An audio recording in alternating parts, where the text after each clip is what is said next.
Hi, I'm State Representative Jerry Knowles. I represent the 124th Legislative District, which includes a portion of Berks and Schuylkill County. And I am here today at our annual farm show, and this is our 98th farm show here in Harrisburg. And I'm pleased to be here with a good friend from Schuylkill County, from Ringtown, Baron, better known as Boots Hetherington. Boots, how are you? Very good, sir. I'm glad to have you down. And you're always at our farm show. You've done a great job in the last couple of years of always getting down here and supporting agriculture. We really appreciate that. Well, I certainly recognize the value of agriculture in Schuylkill as well as Berks counties. And was I right on the 98th? Was I right on that? Yes, sir, 98th. My first farm show was the 50th, and I was 12 years old. So this is the 98th. We're actually making some plans for a gala celebration for the 200th. So it is held annually, but we can't say our 98th annual because there was a period of time where I believe that they discontinued. We skipped a year or two because of the war. So. Well, very good. And Boots, it's always a pleasure to be with you. A couple of things. I guess your title, exactly what is your title with the administration? I'm a special advisor to Governor Corbett of Agriculture. This is not a new position. It is for ag. During the original administration, we had a special advisor for game and fisheries. During Rendell, was a special advisor for community efforts. But the governor felt that agriculture was very important, so he decided to put an extra person in the Department of Ag to address some of the agricultural issues. I'm very thankful to be able to do that job and serve the Corbett Colley administration. And rightfully so, Boots. I don't know of a better person who has more of a passion or more knowledge. Your background, your educational background, I believe, at Penn State, as well as you guys have an active farm in Schuylkill County, right? Yes, sir. I'm an agricultural engineering degree. I did spend a little time at Procter & Gamble making toilet tissue, which, by the way, is agricultural because forest products are part of our agricultural background. And I retired in 1981 and became a full-time farmer. So my wife and I do operate a crop farm in Ringtown. We do fruits, vegetables, we do grain, hay, and oats. And Robin's best known for a strawberry patch. He annually sells about 17 tons of strawberries in Ringtown Valley. Well, not only the strawberries are great. I mean, you're always kind enough to make sure that I get a quart or so, and I don't know whether they just seem to be the sweetest strawberries that I've ever eaten. You guys do a great job up there, and what a gorgeous valley. I mean, the Ringtown Valley. There are so many valleys within the 124th district, just gorgeous. But everything is going well on the farm with you in your position. It got to be tough in terms of working the farm as well as working the job. It is, but I'm a full-time employee of the governor, and my wife is not only my wife is also my business partner and my life partner. It's being our farms, and she's not your average farm wife. She makes decisions every day. Yesterday she was picking up greenhouse supplies. The truck broke down. She got it to the repair shop and got it back home, and called me. It was all done. So Robin runs the place 5 days a week. I help out on the evenings and weekends. Like I say, she is more than a farm wife. She's a partner. She's also a master farmer too. They recognize her ability to be a marketer. And she's really great promotion and advertising. You always see Robin on the front page of the Spotsville paper during strawberry season. Can I safely say, Boots, that Robin's the boss?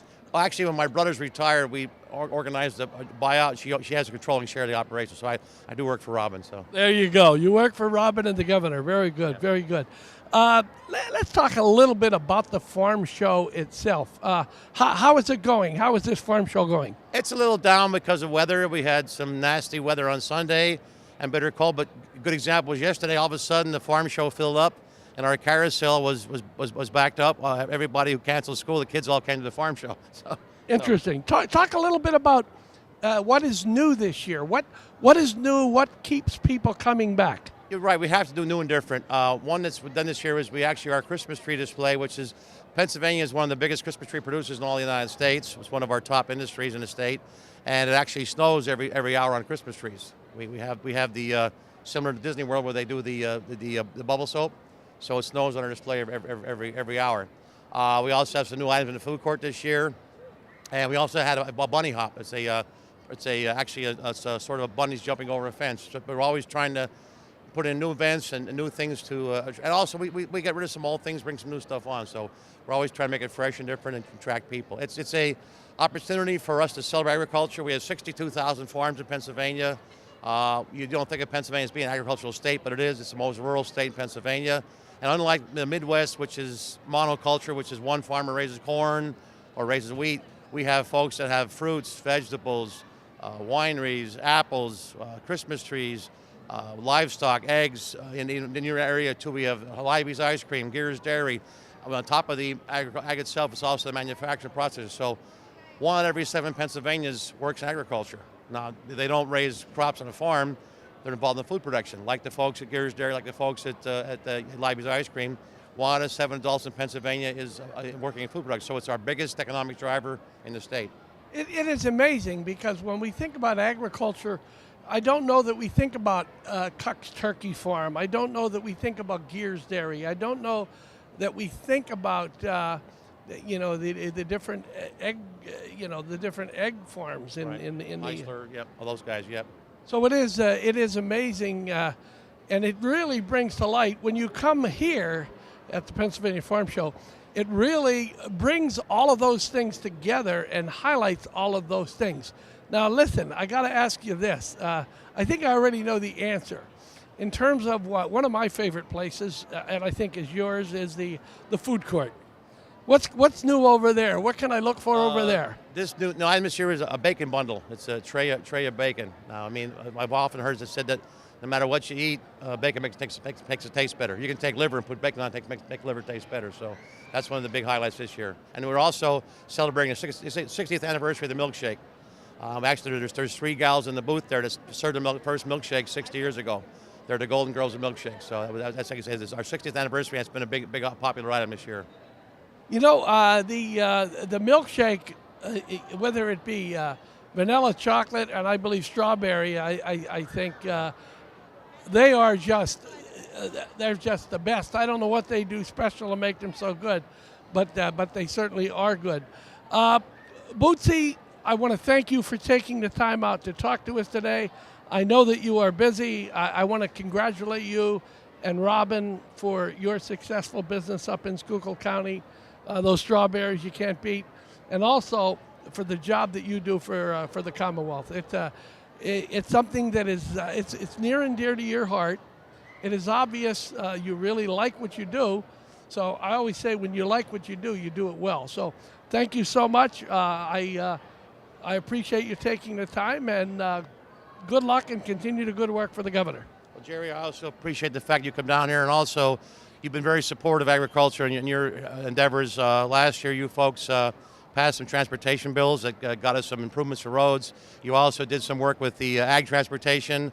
Years ago, you couldn't move a 6-row corn planter legally. Now we can do that safely and legally.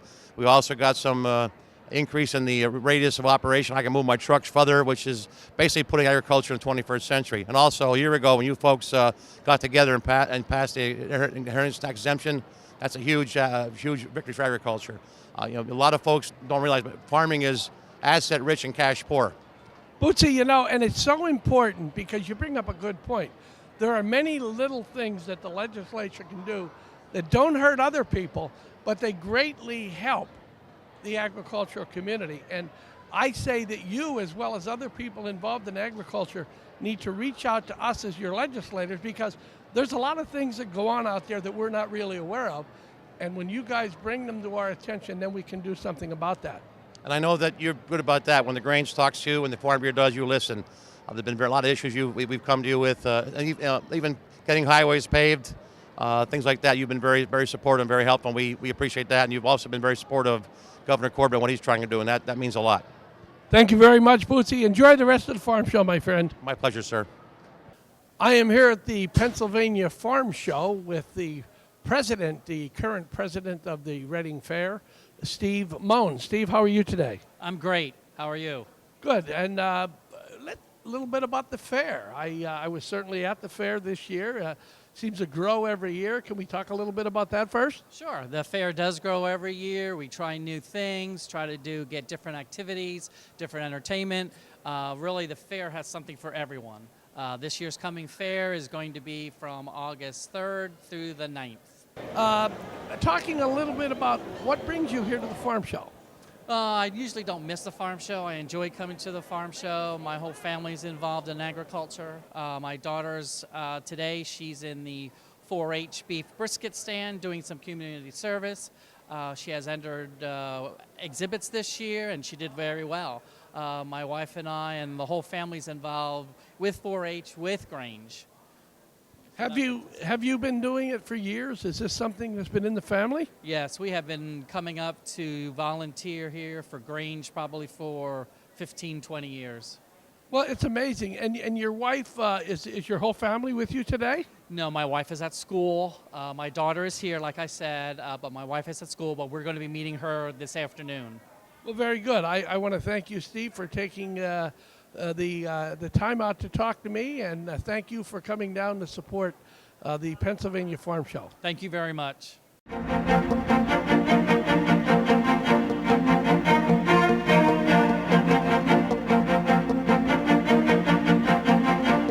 Did you know? Not all the butter at the 2014 Farm Show is at the baked potato booth. A half ton of it is shaped into an artistic display of dancing cows and a milkshake stand. Actually, the butter sculpture, as it is known, is as popular a farm show tradition as any item in the food court. This year's theme was a celebration of the Farm Show milkshake, served up for the past 60 years by the Pennsylvania Dairymen's Association.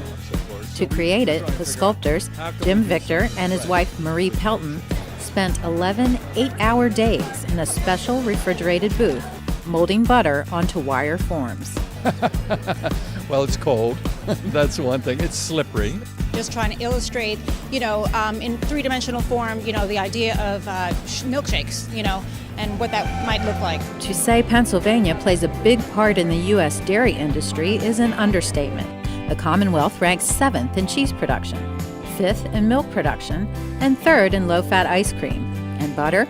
Well, Pennsylvania produces the 6th largest amount of that creamy delight. And while 1,000 pounds would be enough to butter 32,000 baked potatoes, the sculpture's butter will be put to different use, converted by a digester to 65 kilowatt hours of electricity to help power a Juniata County dairy farm. There's a lot of BTUs in butter. Now you know. Did you know that the Pennsylvania Farm Show's history goes all the way back to 1851? Originally organized as a state fair by the Pennsylvania Agricultural Society, it was discontinued in 1899. It wasn't until 1916 that Charles Patton, the Pennsylvania Secretary of Agriculture, worked with others to develop a new agricultural fair which debuted in January 1917.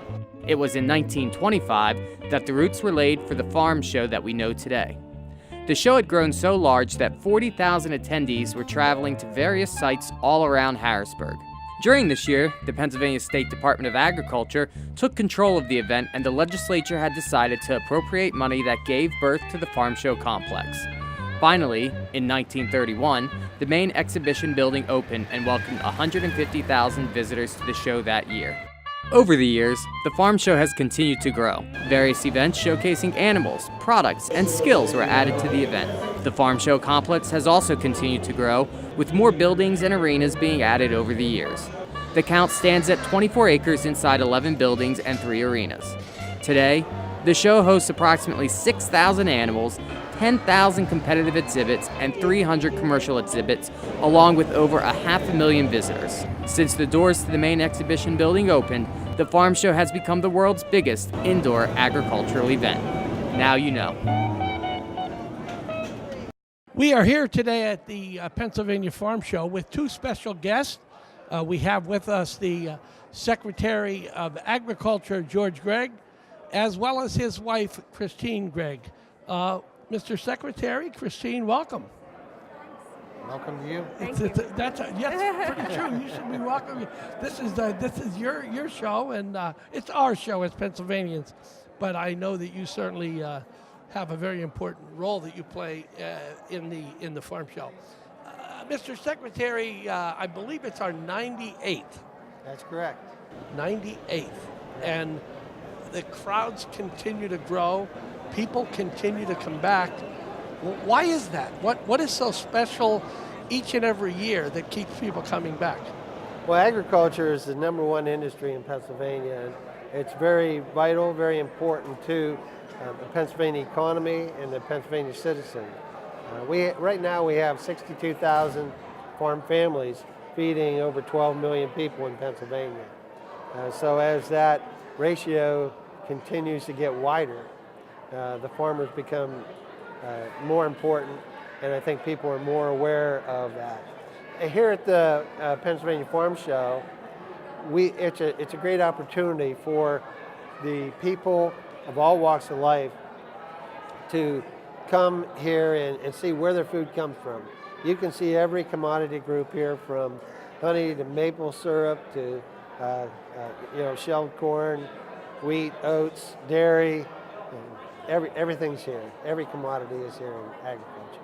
And Christine, what I know you really enjoyed the farm show, and I can tell you enjoy being here with your husband, the secretary. What do you like most about the farm show?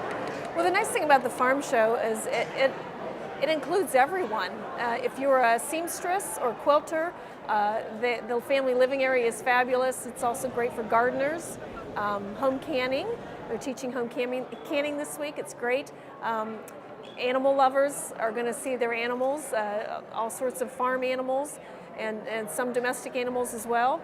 We have a lot of great contests that are fun for everyone. We have the Great American Grape Stomp, and we also have, earlier this week, we had the Bunny Hop contest, which was great fun. So there's all kinds of fun things to do. It is amazing. I think when we talk about agriculture, there are things that, when I think about Berks and Schuylkill counties, we think about the potato growers, the strawberry growers, the guys that grow the vegetables and the fruits, but we sometimes forget about the turkey growers, the chicken growers, the egg farmers, the ice cream. One of my favorites, we have Libby's ice cream in the area where I live. So agriculture, and then the other elements of it, there's just so much to do in this complex this particular week for this. The farm show, 1 million square feet under a roof. It's cold outside this year. We're getting some actual farm show weather, but it's cold outside, but it's nice in here. It sure is, yeah. Anything that you want is here in this building. 24 acres, and it's here for anything that anyone wants to do. Very good. A little bit, if you would, Mr. Secretary, a little bit about farmland preservation. I know when I was a county commissioner how important it was in the county that I represented. Can you talk a little bit about farmland preservation? Yes, I can. In fact, we just did a presentation to a Century Farm in Lancaster. We had one scheduled, but they probably had to be on the farm working today. But we're scheduled to do a bicentennial farm. Farmland preservation is very important. We have 480,000 acres preserved in Pennsylvania. We lead the nation in farmland preservation. But when you stop and think about it, right now we're using 7.75 million acres to feed the population now. We're going to need a lot more in the future as the population grows, but I'm very happy to say that the farmland preservation program keeps it in the limelight to keep people aware of what is going to happen in the future if we keep building houses on farmland. Let me ask you this. You brought up, you just mentioned something that kind of sparked something in my head. People say, why do you have this event in the middle of the winter where there's such a strong possibility? Now, I know the answer to this question, but you can maybe explain to people why they picked this period of time in terms of because of what the farmers do. Yeah. Farmers are busy all year round, but this is probably their least busy time.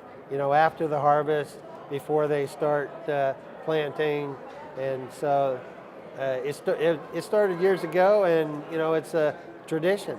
We're very proud of the ag heritage and the history here in Pennsylvania, and we just carried on with history. No one's ever thought of changing it because you wouldn't have the farm participation if it weren't in January. A little bit going back to, and I appreciate that because more than once people have said, I'd really like to go down to the farm show, but it seems like every time they have it, there's snow, and why don't they move it? And that was explained to me, and I think that's a great explanation as to why they do it when they do it. Getting back to legislation, or we talked about farmland preservation. What about the legislation? I don't believe the governor has yet signed it, dealing with high tunnels. Can you tell me a little bit about that legislation exactly? Well, high tunnels in other states are exempt from property taxes, and Pennsylvania is very close to the large population centers here in the Northeast, and that opens up a venue for our fruit and vegetable producers and people who naturally would grow more in greenhouses. And this hoop bill has been it proves to be very instrumental to increasing the number of opportunities for the people who grow fruits and vegetables, strawberries, flowers, that kind of thing. And it puts us on a level playing field with the states around us. Another piece of legislation that my good friend Senator Dave Argall has taken quite a bit of ribbing on, and you know where I'm going with this, is the potato bill, the infamous potato bill. Now, although some people thought that maybe people were making more out of it than they should, can you explain to people exactly why that was done? I mean, Yes, I can. Years ago, for some reason, I think it was probably to sell more potatoes, but they legislated the size of the bags of potatoes. And through the course of history, now what we were restricted by law to do here in Pennsylvania, other states could bring different size bags in of potatoes into our grocery stores in Pennsylvania and sell them. So another reason that putting Pennsylvania farmers on the same level playing field with other states around us. What was happening is in a grocery store they see a bag that was a little bit smaller but the price was smaller, so they would pick the smaller price. So now we're on a level playing field with other states. But I want to thank you and the other legislators for helping to solve these problems that have been around here for a while. Yeah, I was talking with Bootsy Hetherington before, and we were talking about the fact that there are times that people come to me as a legislator with a problem that maybe a lot of other people don't think about because it doesn't impact them. But what we do in Harrisburg in terms of legislators, we deal with transportation issues, we deal with correction issues, we deal with issues dealing with law enforcement. But inheritance tax. I want to thank you and all the legislators for partnering with Governor Corbett to eliminate inheritance tax on the family farms in Pennsylvania. That is a huge burden off of our shoulders. I know many cases where farmers, the younger generation of farmers, have had to sell part of the farms or borrow large sums of money just to pay the inheritance tax on the farm. So eliminating inheritance tax helps to transition the farms in Pennsylvania to the next generation. So, Mrs. Gray, tell me, is it what they said it would be and more? I always talk about the fact that we as elected officials and members of administration, we choose to do this. We have good partners who kind of go along with it, and I know it's often difficult because of the sacrifices. People talk about the sacrifices we make, but they often forget about the sacrifices that you as family make. And I guess the question is, are you enjoying it? I do enjoy it. I know he has a good heart. I know where his heart is. I know he's in the right place. It is a sacrifice for the family, but we know that he's doing this for the right reasons, and that makes the sacrifice worth it. We miss him a lot at home, but we were making it work. And like I said, you need to have people in those positions that are there for the right reasons. And I know that his heart is in the right place. I know he's doing it for the right reason. Absolutely. And Mr. Secretary, we have about 1 minute left. Very quickly, what's going to happen in terms of agriculture initiatives? Your wish list? Is there, what do we need to get done in Pennsylvania that will help agriculture? Well, agriculture is growing in Pennsylvania, and that's a good thing. And I appreciate everything, all the attention that Governor Corbett has given the ag industry and the legislature. We've developed some really close friendships. We look at, I know on the farms, back on the farms, regulations is one of the biggest things on the farmers' minds, and because you've got federal regulations, state regulations, county and municipal regulations. So sometimes we need to. I know that we need to keep improving our environment, but we also have to find that balance so that we do not discourage our youth from getting into the ag industry. So I think that I was very encouraged. 2 nights ago, we had the FFA Midwinter Convention here at the Farm Show. We had 6,000 FFA students. So, we have an increase in the number of youth that are involved in agriculture and interested in agriculture. And I think that is very uplifting for me. But we'll continue to keep agriculture on an even keel and increase it when we can. And we appreciate your support and Governor Corbett's support. Absolutely. Mr. Secretary, I want to thank you. Mrs. Gregg, I want to thank you. And I said this last year, Mr. Secretary, and I will say it again. When the governor was looking for someone to fill the position of the Secretary of Agriculture, he made the right choice. You have a passion for what you do. I thank you for what you do, and I look forward to continuing to work with you. Thank you very much, sir. Thank you, Christine. Thank you.